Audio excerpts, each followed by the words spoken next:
Well, welcome, everybody to Leadershipisation, all things leadership. As you know, I'm Beth Bergen. I'm an international leadership and communication coach. I work with executives, business owners, and their teams to improve what I call their leadership intelligence. Now, I'm joined today by my awesome friend and colleague, Kevin Khan. Kevin is based in Singapore, and Kevin works as a global executive coach. And Kevin has joined me today to discuss what we know to be a really hot topic. Really hot topic. And that hot topic is this actually the beginning of the end for working from home? And we decided after talking about this amongst ourselves that this was a great opportunity for us to lead a discussion here to help leaders around the globe to navigate all of the complexities that working from home brings with it.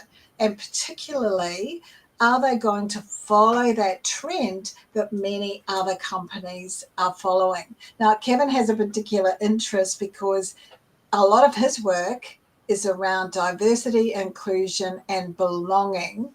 And of course, that both colours and informs his perspective. So I look forward to hearing what Kevin has to say.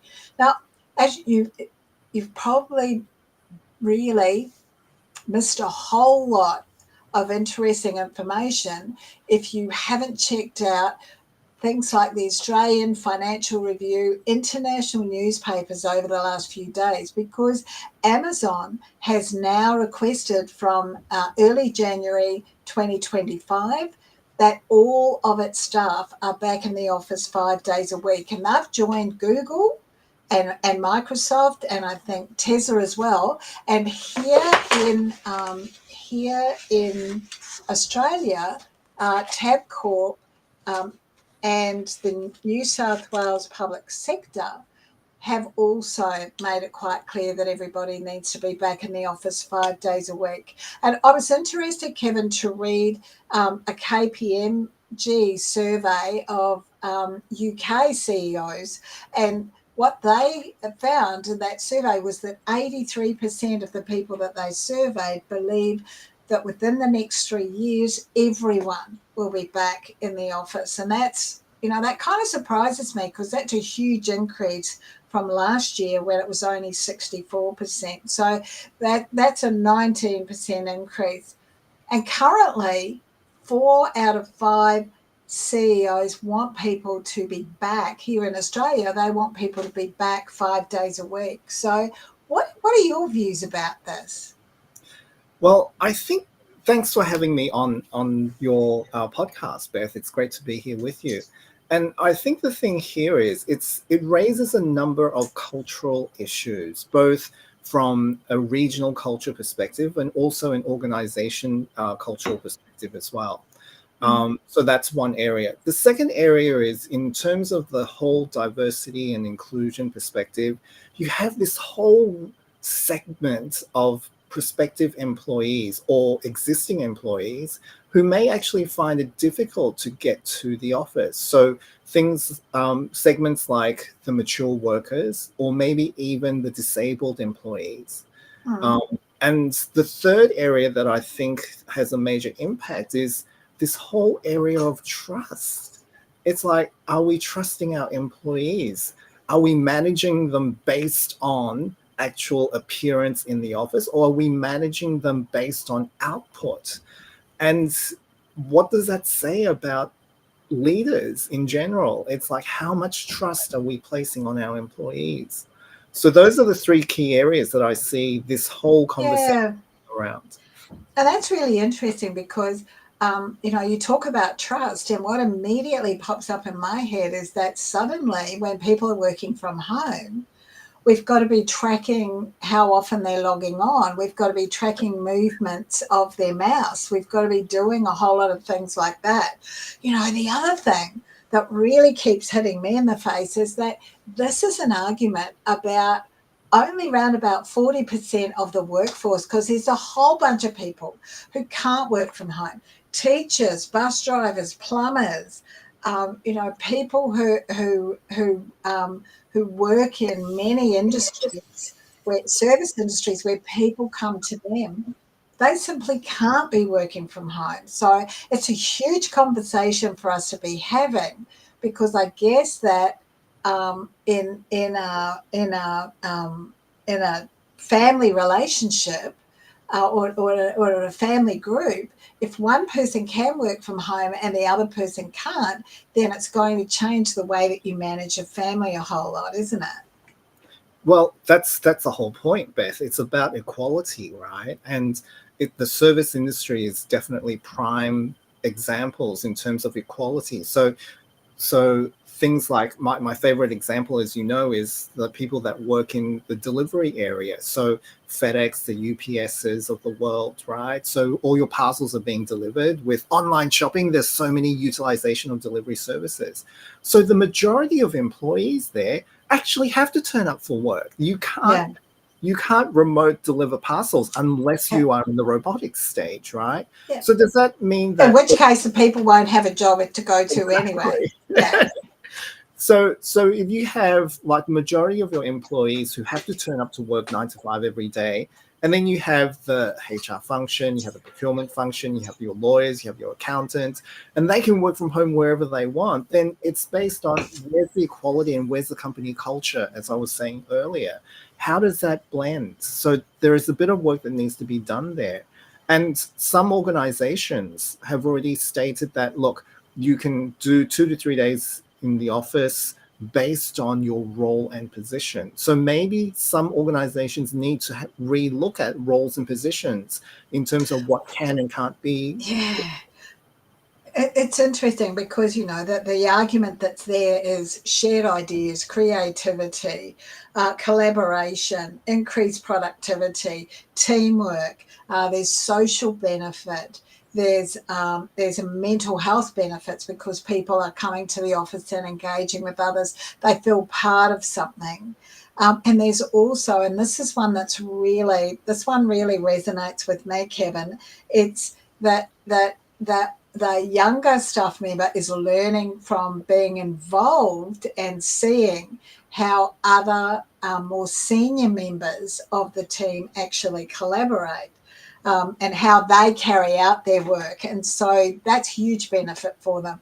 But I was kind of interested, like anyone who's working from home now is getting the same pay that they were getting to come into the office before the world's greatest work from home experiment, COVID.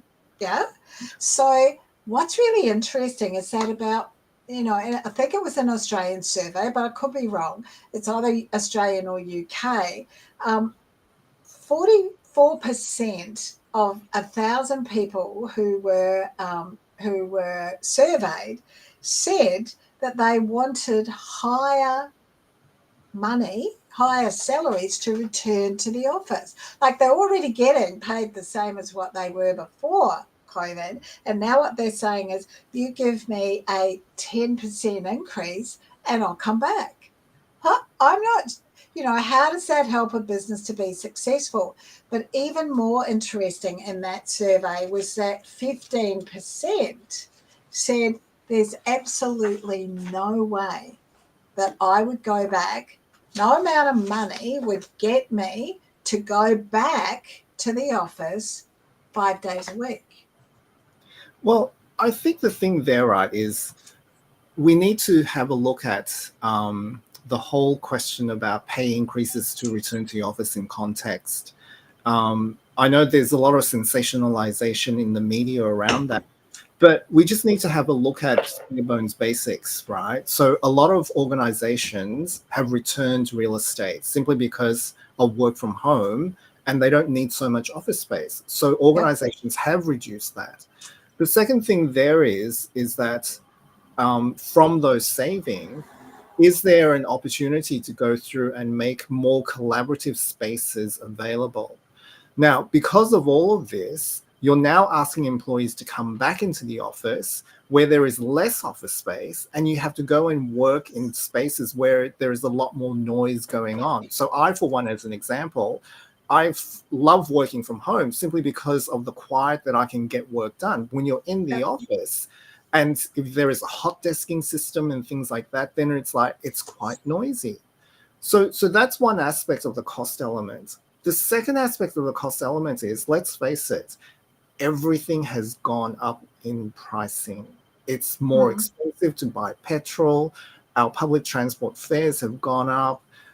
Buying lunch is now more expensive in the cafes and places that we go to lunch. Even McDonald's, your value meals are now more expensive, right? So there is added cost for an employee to make the daily trek into the office.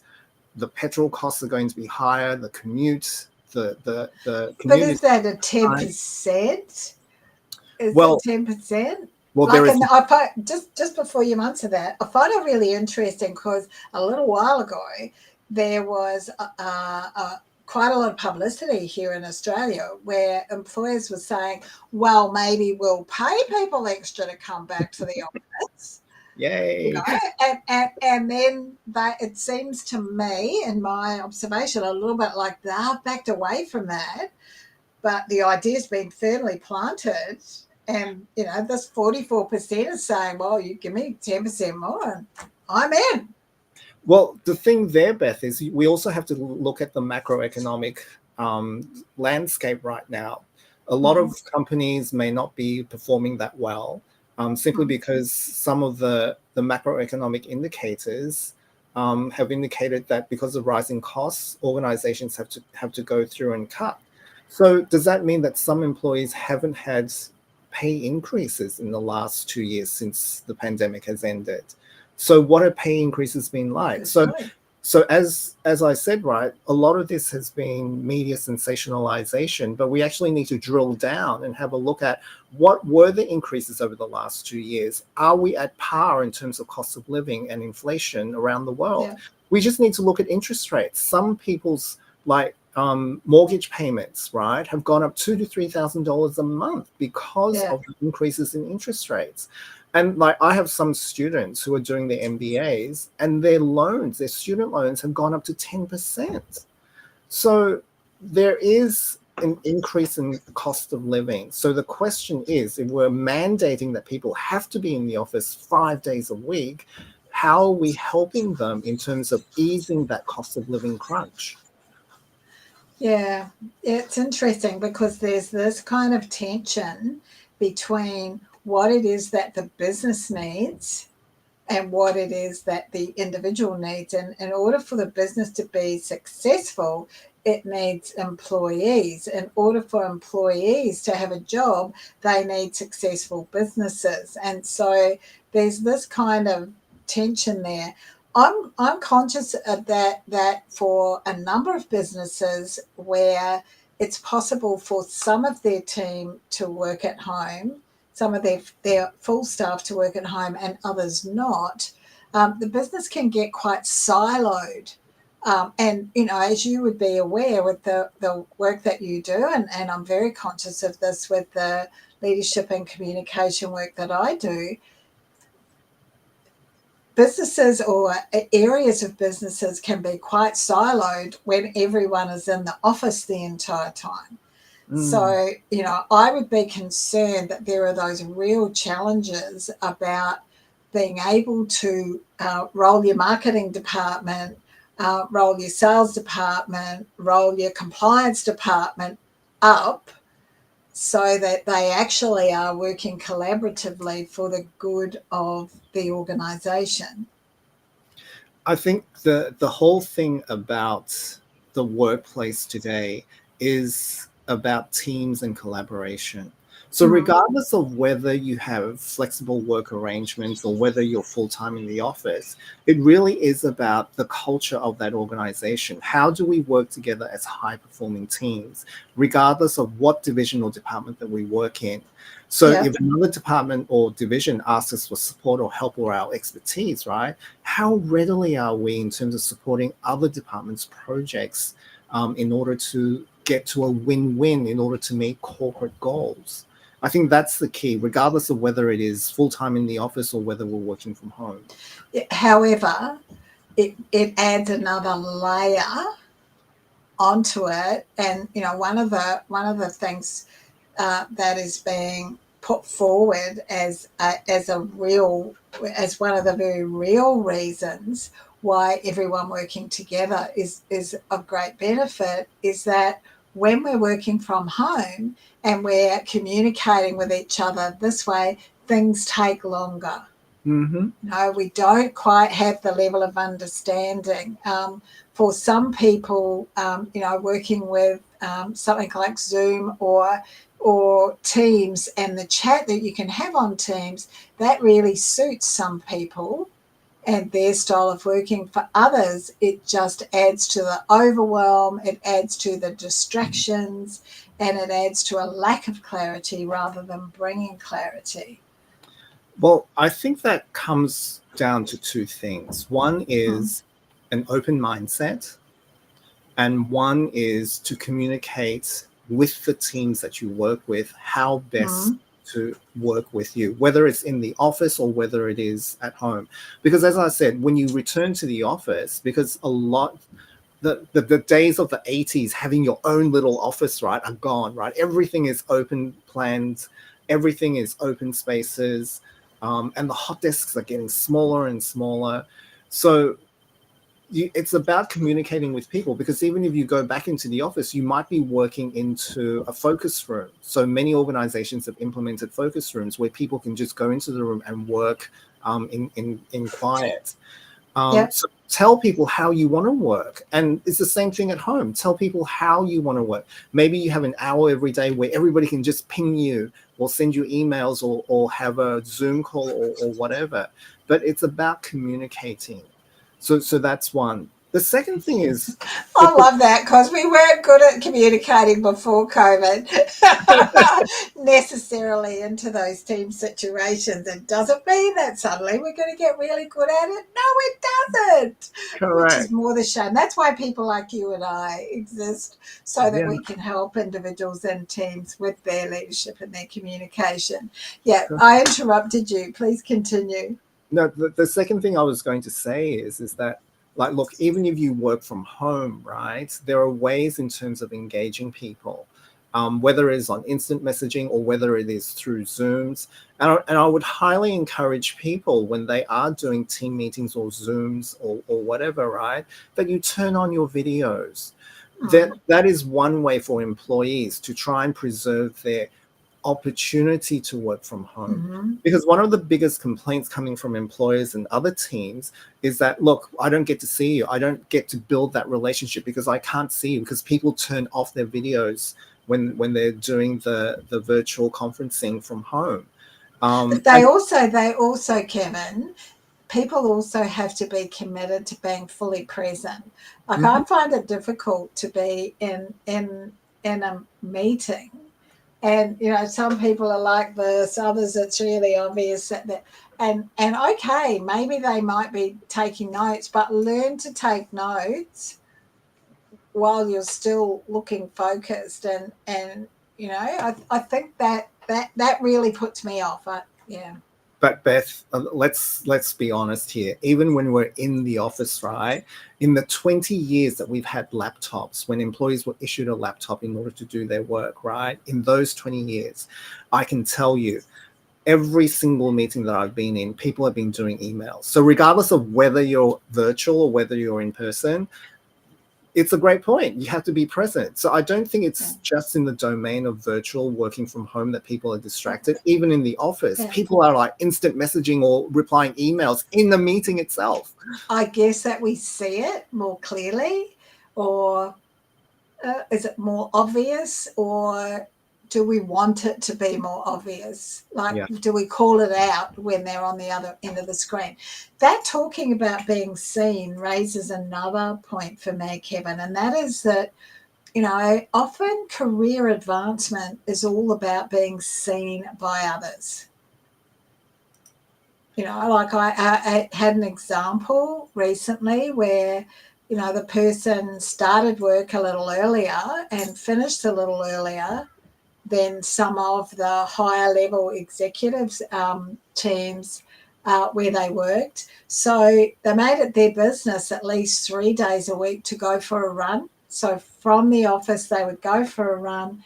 And when they came back, many of the lower level staff had gone and it was just the executive there, and it gave them the opportunity to be seen, to engage, and to be able to really connect with that team. And so that's all about kind of a career advancement, which for some of us isn't important at all, but for others is really important. What do you think about, like, how does that happen when you're working from home most of the time?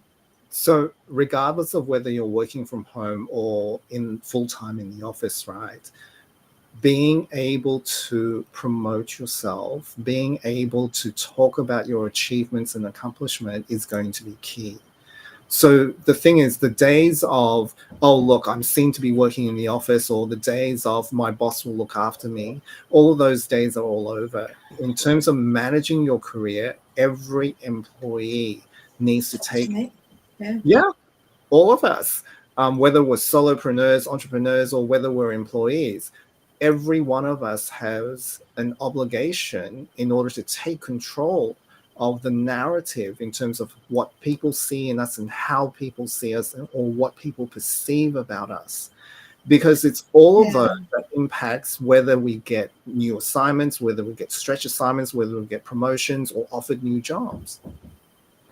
Yeah, it's interesting because, you know, like 30, apparently up to 3/4 of the staff are looking to leave Amazon because and I guess that's the advantage of Amazon giving them that few months of warning, like to say to them, 2nd of January next year, we're out. So they've given them, you know, at least the 3.5 months warning, I think, so that they can make some plans.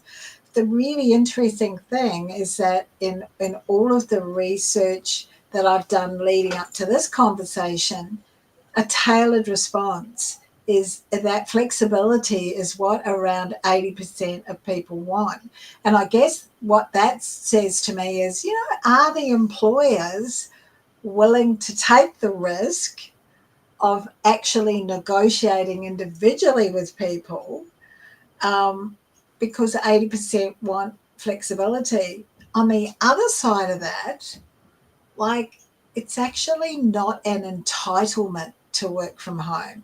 And that's, you know, one of the things that's happened as a result of the pandemic is that people who could work from home got used to that option. So, you know, you're just saying before, each of us has to look after ourselves and negotiate our own way through promotion and the workforce. Is this one more thing that we're going to need to advocate for ourselves for? It's about organizational culture and whether your personal values and needs fits that organizational culture. So questions about what do you have flexibility during the interview stage is going to be important, because both employer and prospective employee will manage their expectations that way. And you make decisions as to whether you join an organization based on not only salary, but also benefits as well. And one of the benefits is the ability to have either remote work or flexible work arrangements. Yeah. Okay, so seems to me that there's a lot to be discussed here. Before I give a short summary, is there anything that you'd like to add, just to sort of summarize and finish the conversation? I think two things I'd like our audience to think about. One is, don't take whatever you read in the media as the absolute truth, because there is always some level of truth and some level of sensationalization going on. So every organization and every person's situation are all different.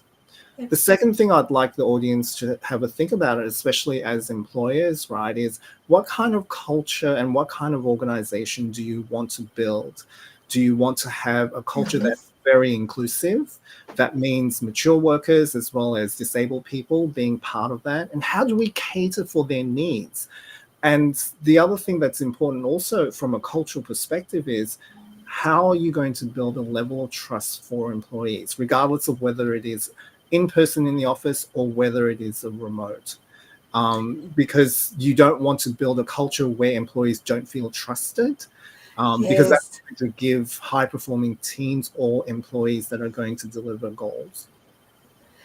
Awesome. Well, seems to me that we need to come up with what many are calling a hybrid model. And from the conversation we've had, it's really obvious that that hybrid model needs to be one that's freely discussed so that we don't have a situation where, oh, we've got an arrangement for Beth over here and it's really different from Kevin's over there. And Kevin, she's not going to talk to you about it. You know, don't talk to Kevin about it because he might want what you've got. So this hybrid model, as an individual, as the employee, it's important that we look to negotiate that. As the employer, it's important that we have that flexibility in a number of different responses. As the employee, it's important that we don't go into this believing that this is our right. This is our right. As the employer, we need to be thinking about what serves the business best and what we can do to accommodate and to retain our staff. Because as we both know, there are lots of costs associated with continual recruitment. Mm-hmm. Okay, I doubt that we've solved all of the problems there. However, that was, I think we covered a lot of ground with it. Thank you to anybody who's been watching. And if you've got a question or a comment, or you're watching a replay, put hashtag replay, pop the question or the comment down below, and I will be happy to get back to you on that. And if it's something that Kevin can have input in, I will be happy to pass it on to him as well so that we can share that with you. Thank you so much. Just as a reminder, my Leadership and Communication Accelerator, we're getting to last hours for potential interest in that so that I can interview you. As I've said, it's by application only. And that will be closing at the end of the week because I need to get it happening so that we can get our last iteration in before Christmas. In the meantime, I will see you here again next week. Daylight saving starts in New South Wales, so it will be 1 p.m. Australian Eastern Daylight Time. So that's Sydney time and Melbourne time. If you're in Queensland, then that means that it's going to be at 12 noon. Thank you again so much. Wait there, Kevin, for me. I'll see you again next week. Bye now. Bye, everyone.